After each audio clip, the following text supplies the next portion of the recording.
Welcome to SQ digital classes. Myself mister Sachin Chaurasia, department of management. आज का हमारा जो टॉपिक है वो है लेजर। सबसे पहले हम इसका देखेंगे इंट्रोडक्शन क्या होती है। Ledger is the principal book of accounting system into content difference accounting where transaction related to that account are recorded. इसमें हम अकाउंटिंग से रिलेटिव उन सभी चीज़ों को ऐड करते हैं जैसे जो आप बिजनेस में ट्रांजेक्शन करते हैं। जो भी आप बिजनेस में ट्रांजेक्शन करते हैं उन ट्रांजेक्शन को हम इसमें मेंटेन करते हैं। A ledger is the collection of all the accounts debit और credit in the journal proper various special journal. इसमें हम उन सभी चीज़ों को मेंशन करते हैं कि क्या हमारा जो हमने गुड्स परचेज किया है उसको डेबिट करना है या क्रेडिट करना है। उन सभी चीज़ों को हम इसमें प्रॉपर तरीके से मेंटेन करते हैं।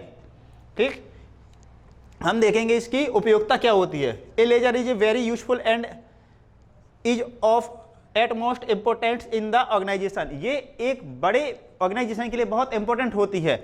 इसमें हम उनके अलग अलग लेजर्स बनाते हैं। जैसे यदि आप किसी से गुड्स परचेस करते हैं तो हम उनके सारे छोटे छोटे अलग अलग पार्ट करते हैं।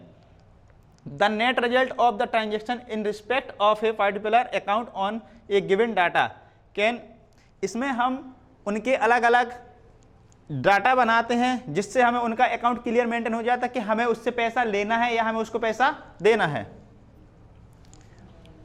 अब हम देखेंगे नेक्स्ट हमारा इंपॉर्टेंस ऑफ लेजर।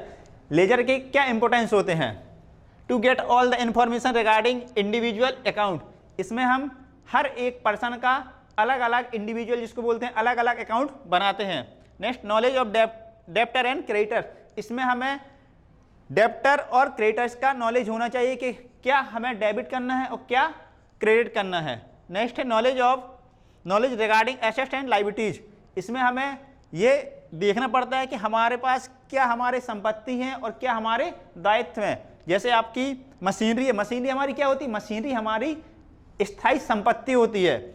और लायबिलिटीज हमारा क्या, जैसे कैपिटल। जब आप बिजनेस स्टार्ट करते हैं तो आपका दायित्व होता है कि आप बिजनेस में पैसा लगाएं। फिर फाइंडिंग इनकम एंड एक्सपेंडिचर। और नेक्स्ट हमारा इसमें हम क्या हमारे इसमें एक्सपेंसेस हो रहे हैं उसका हमें इसमें ध्यान देना पड़ता है। नेक्स्ट है post of rules of position. ठीक, नेक्स्ट सबसे पहले इसमें है ओपनिंग ऑफ सेपरेट अकाउंट। इसमें हम सेपरेट अकाउंट बनाते हैं, जैसे किसी पर्सन का हो गया या किसी गुड्स का हो गया। ठीक, तो ये हमारा फर्स्ट ऑल ये हो गया। नेक्स्ट है पोस्टिंग इन रिलेटिव साइड। इसमें हम ये देखते हैं कि जो हम अकाउंट बना रहे हैं ये हमें डेबिट साइड पोस्ट करना है या क्रेडिट साइड। जब हमें इसका नॉलेज हो जाएगा तब तो हम लेजर को बहुत आसानी से बना सकते हैं। नेक्स्ट है नेम ऑफ कंसर्न अकाउंट। अब इसका मतलब क्या होता है, कंसर्न मतलब कि हमें जो अकाउंट बनाना है वो किसके अंतर्गत बनाना है। जैसे कि एक पर्सन का नाम है, कैश का अकाउंट बनाना है, परचेज का बनाना है, ये आपको पर्टिकुलर एक कंसर्न अकाउंट बनाना है। नेक्स्ट है use of word to and by. और जो इसको हम जब बनाते हैं तो इसमें हम सिर्फ टू और वाई का यूज ही करते हैं और इसके अलावा किसी का यूज नहीं करते हैं। यदि डेबिट में हम उसको मेंशन कर रहे हैं तो टू में मेंशन करेंगे, यदि क्रेडिट में मेंशन कर रहे हैं तो वाई में मेंशन करते हैं। ठीक, नेक्स्ट जो हमारा फॉर्मेट होता है वो ये फॉर्मेट होता है।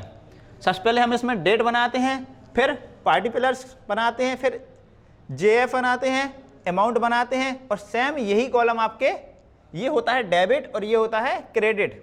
सेम इतने ही कॉलम हमारे क्रेडिट साइड भी रहते हैं। ठीक, इसमें ही हम अपनी एंट्रीज मेंशन करते हैं। Following are the details content in the various column in ledger. अब हम देखेंगे कि हमारे जो लेजर्स में कॉलम होते हैं उनका हम किस तरीके से उपयोग करते हैं। सबसे पहले हमारी है डेट। अब डेट में हम क्या करते हैं, date of the transaction recorded in the column. इसमें हम जो डेट का कॉलम होता है उसमें हम सिर्फ उस डेट को मेंशन करते हैं जिस डेट में आपने कुछ ट्रांजेक्शन किया है। फिर नेक्स्ट है पार्टिकुलर। पार्टिकुलर का मतलब होता है द अकाउंट डेबिट और credit this is record in this column.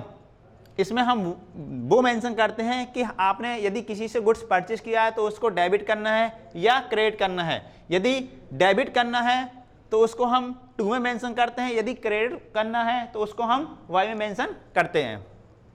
ठीक, नेक्स्ट है आप जनरल फोलियो, जिसका मतलब होता है इसमें हम सिर्फ उस चीज को मेंशन करते हैं, जैसे आप एंट्रीज बनाते हैं तो उसमें क्या होता है, आप पेजेस नंबर दिए होते हैं तो हम उसमें उन पेजेस के नंबर ऐड करते हैं। जैसे आपकी कोई एंट्रीज है वो आपकी 3rd नंबर पे है, तो जो आपकी एंट्री है उसको हम जेएफ में वही एंट्री का 3rd नंबर मेंशन कर देते हैं।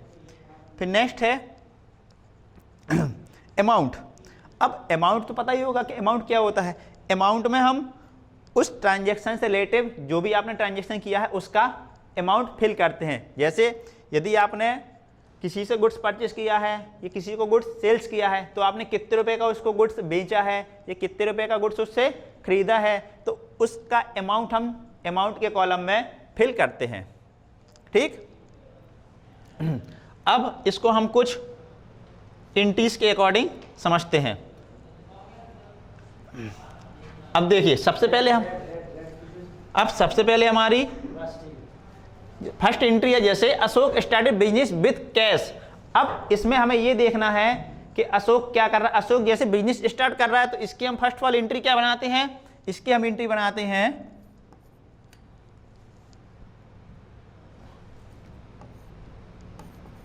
कैश अकाउंट डेबिट टू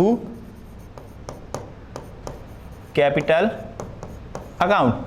अब ये एंट्री हमने बनाई है cash account debit to capital account. ये एंट्री इसलिए बनाई है क्योंकि जब अशोक बिजनेस स्टार्ट करता है तो बिजनेस स्टार्ट करने में उसका पैसा जा रहा है, लेकिन वो पैसा कहाँ जा रहा है, वो जो पैसा जाता है उसके बिजनेस में जाता है, तो उसका क्या हो जाता है, उसकी कैपिटल हो जाती है। नेक्स्ट एंट्री है परचेस गुड्स फ्रॉम सोहन। अब इस एंट्री में हमको देखना है कि क्या हो रहा है। अब इस एंट्री में सोहन क्या कर रहा है, गुड्स परचेस कर रहा है। ठीक, अब इस एंट्री को हम कैसे मेंशन करेंगे, जैसे किसने गुड्स परचेस किया है, सोहन ने।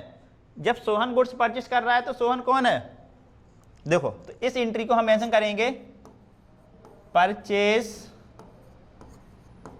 Account debit to Sohan. जब किसी पर्सन का नाम होता है तो उस पर्सन के नाम के साथ हम अकाउंट मेंशन नहीं करते हैं, सिर्फ एस लगा देते हैं। ठीक, और जो भी आपका अमाउंट है वो आप उसका अमाउंट फिल करते जाइए।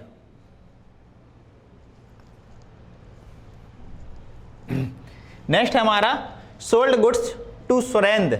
अब आपको ये देखना है कि इसमें क्या हो रहा है, आप गुड्स सोल्ड कर रहे हो किसको, सुरेंद्र को, तो इसकी हम एंट्री क्या बनाएंगे, इसकी एंट्री हम बनाएंगे Surendra account debit to sales account. अब आपने इसको ये कर दिया है। ठीक,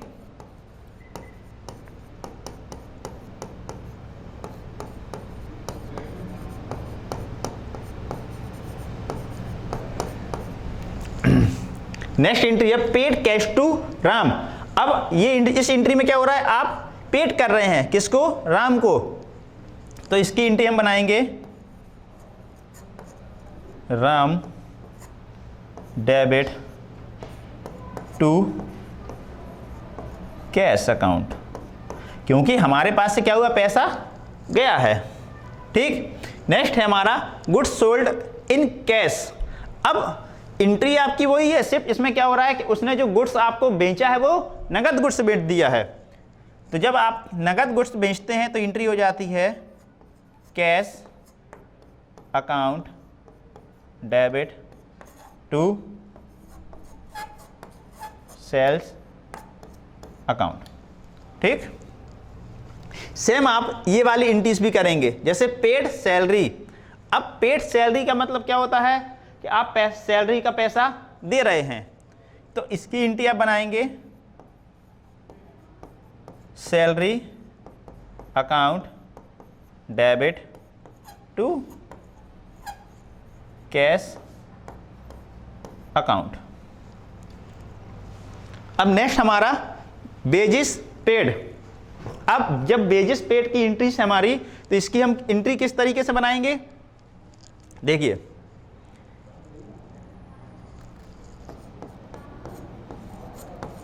बेजिस account debit to cash account. अब जब हम ये सारे एंट्रीज बना लेते हैं तो हम उसके बाद इन सब एंट्रीज को अलग अलग मेंशन करते हैं, जिसको ही हम क्या बोलते हैं, लेजर्स बोलते हैं। अभी तो ये आपने क्या किया, सिर्फ जनरल एंट्रीज की है। अब जनरल एंट्रीज के आधार पे हम इनके छोटे छोटे लेजर्स बनाते हैं। जैसे हम सबसे पहले फर्स्ट ऑफ ऑल हम बनाते हैं कैश का लेजर। अब इसमें हमें ये देखना है कि हमारा कैश कहाँ कहाँ आया है। जब हम कैश का लेजर्स बनाते हैं तो जहाँ जहाँ भी कैश होगा हम उसको वहाँ पे मेंशन कर देते हैं। अब जब हमें लेजर बनाना पड़ता है, आपने देखा होगा लेजर्स के कॉलम क्या होते हैं, ठीक। सबसे पहले इसमें रहता है डेट, फिर रहता है पार्टिकुलर्स, फिर LF होता है और एक कॉलम होता है अमाउंट का, ठीक। ये हमारे कॉलम्स होते हैं। और यही सेम कॉलम हमारे, ये हो गया हमारा डेबिट, और यही होता है सेम क्रेडिट में, डेट,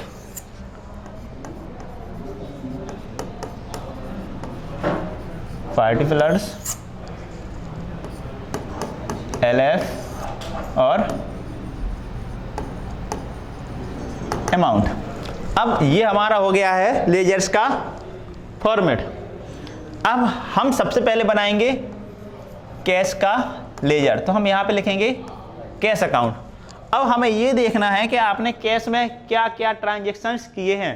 जैसे सबसे पहले आपकी फर्स्ट एंट्री थी कि आपने बिजनेस स्टार्ट किया है, ठीक। जब आपने बिजनेस स्टार्ट किया तो आपका एंट्रीज जो बनती है cash account debit to capital account. तो इसमें हमारा कैश कहाँ था, डेबिट में था। तो इफेक्ट हमारा कौन सा अकाउंट हुआ है, तो यहाँ पे हम लिख देंगे टू कैपिटल अकाउंट। और अमाउंट के कॉलम में जो भी आपका अमाउंट होगा वो आपको मेंशन कर देना है, ठीक। और यहाँ पे डेट की जगह पे आप डेट डाल सकते हैं 1 जुलाई 2021। फिर नेक्स्ट हम देखेंगे कि आपने क्या किया था, गुड्स सोल्ड किया था, वो भी नगद। तो जब आप गुड्स सोल्ड करते हैं तो उसकी एंट्री क्या बनती है, cash account debit to sales account. तो इसमें भी क्या हुआ, कैश हमारा डेबिट में है तो क्या लिख देंगे, टू सेल्स अकाउंट। जो भी उसका अमाउंट होगा वो आपको अमाउंट फिल कर देना है। नेक्स्ट आपका था पेड बेजेस। अब आपने जब बेजेस पेड किए तो हम बेजेस जब पेड करते हैं तो उसमें हमारे पास से क्या जाता है, कैश जाता है। तो इसको हम कहाँ करते हैं, क्रेडिट में करते हैं। इसको हम लिखेंगे वाई बेजेस अकाउंट, और इसका जो भी अमाउंट होगा वो हम यहाँ पे अमाउंट मेंशन कर देते हैं। जब ये हमारा इतना हो जाता है उसके बाद हम देखते हैं डेबिट और क्रेडिट का टोटल। जहाँ का टोटल ज़्यादा होता है उसको हम ऐड करेंगे सबसे पहले। जैसे यहाँ का टोटल हमारा कितना है, 1,05,000, ठीक। यहाँ का टोटल कितना है, सिर्फ 5,000 रुपये। तो यहाँ के टोटल से यहाँ का टोटल हम लेस कर देंगे।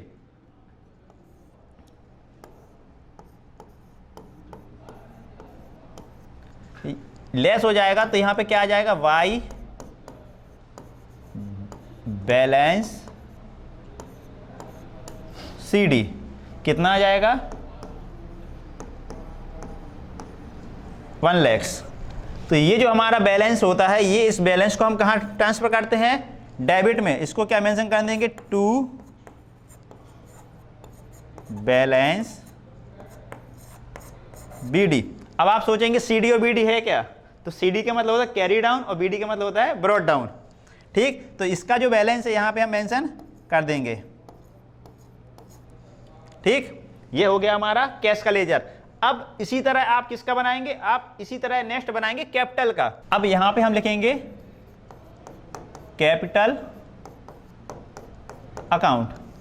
अब जैसे हमने कैश का बनाया था सेम वैसे ही आपको क्या बनाना है, कैपिटल का बनाना है। तो हम इसके लिए वैसे ही इसमें कॉलम ऐड कर लेंगे। सबसे पहले था डेट, पार्टिकुलर्स, फिर होता है LF, फिर होता है अमाउंट, फिर आपका डेट,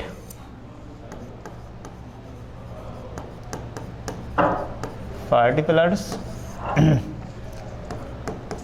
LF और अमाउंट। ये हमारे फिर से सारे कॉलम रेडी हो गए हैं। ये हमारा रहता है डेबिट और ये होता है हमारा क्रेडिट साइड। ठीक, अब जैसे हमारा नेक्स्ट है कैपिटल अकाउंट। अब जब हम कैपिटल अकाउंट बनाए तो कैपिटल अकाउंट पे इफेक्ट किसने डाला था? कैश ने। तो यहाँ पे हम मेंशन कर देंगे वाई कैश अकाउंट। जो हमारा इसका अमाउंट था वो था 1 लाख। ठीक, अब इसके बाद हमारा कैपिटल और कहीं नहीं आता है, तो इसको हम क्या करेंगे, यहाँ पे ट्रांसफर कर देते हैं। यहाँ पे क्या लिख देंगे, टू बैलेंस CD। कितना? 1 लाख। ठीक, अब इसी ये हमारा यहाँ पे अकाउंट बंद हो जाता है।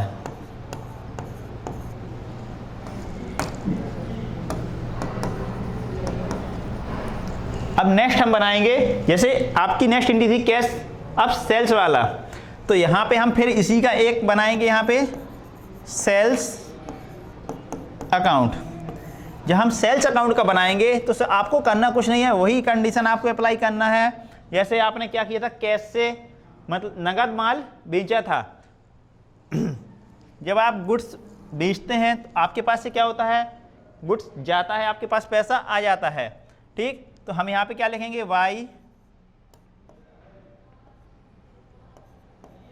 कैश अमाउंट, जो भी हो आप अमाउंट मेंशन कर दीजिए। ठीक, यहाँ पे भी फिर आपको लिखना है टू बैलेंस BD 5,000। ये आपका वहाँ पे टोटल हो जाता है पूरा। ठीक, इसी तरीके से हम जितनी भी एंट्रीज करेंगे उन सभी एंट्रीज को उनके छोटे छोटे पार्ट में उनको डिवाइड कर देते हैं, जिसको ही हम क्या बोलते हैं, लेजर्स बोलते हैं। ठीक, ये हमारी जनरल एंट्रीज थी, जिसके आधार पे हमने क्या किया था, आपको जनरल एंट्रीज और लेजर्स दोनों बताए हुए थे। ठीक, थैंक यू।